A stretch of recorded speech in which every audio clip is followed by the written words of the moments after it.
Welcome back. An employee memo criticizing Google's diversity initiative earlier this month, striking up controversy and conversation across Silicon Valley and Silicon Alley. We're back with our roundtable today: Brit Morin, Ryan Williams, Dan Rosensweig, and Nirav Tolia here. Your thoughts on gender discrimination? Let me start with you right here, Brit. Why would you start with me? Well, you're the woman in the group. Do I believe in gender discrimination? Yes. Do you think it's happening in Silicon Valley? It's absolutely happening. Yeah. I actually don't believe that in 100% of the cases it's happening knowingly. I believe there's a lot of unconscious bias in Silicon Valley.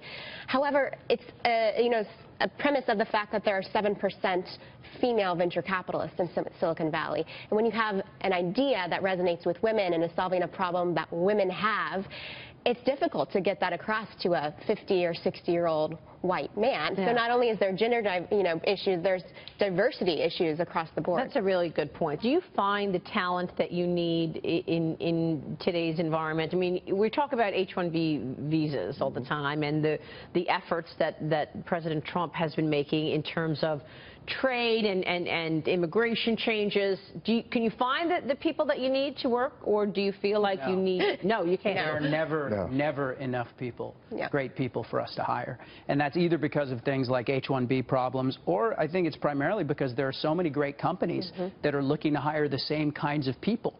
And from a computer science standpoint, we haven't educated them. Which is, there's over 4,000 companies that start a year in Silicon Valley. So the thought that we could hire everybody out there is just not possible. I mean, but this is where gender discrimination plays a role as well, right?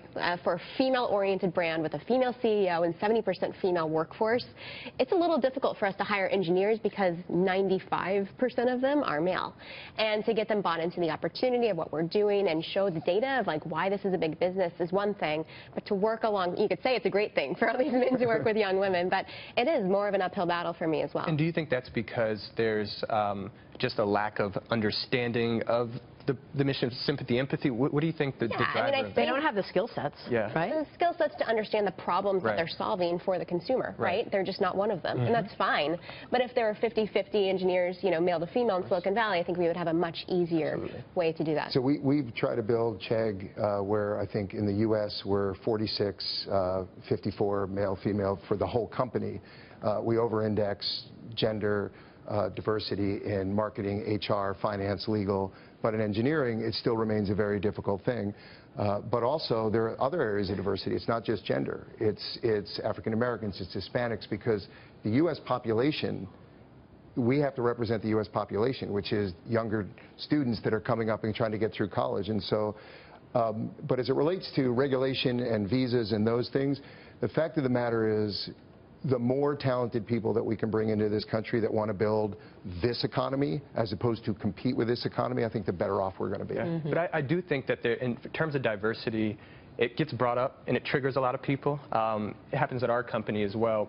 We've embraced it because we believe that diversity contributes to independence of thought, and independence of thought contributes to creativity, and creativity contributes to innovation. And Cadre wouldn't be possible if I didn't step out of sort of what the traditional line of thinking was and say, this is not how real estate investing should work.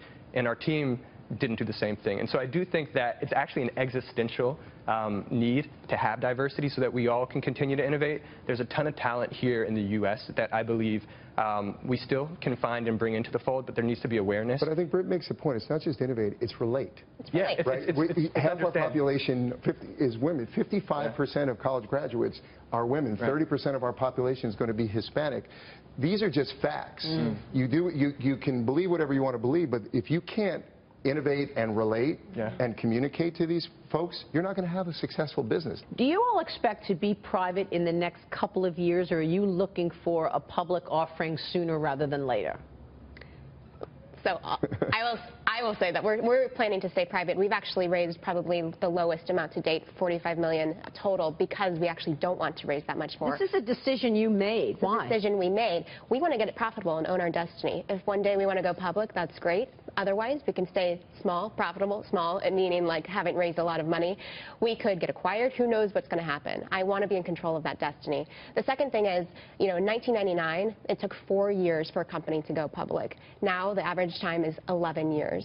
we're a 5-year-old brand, so I can only imagine. And the average length of a public company CEO is 24 months. so the math works for staying private. I'm 3x out of my league. Yeah, exactly. Yeah. Great. I think in our world, the way we think about the business is we're still in the early phases, literally and figuratively.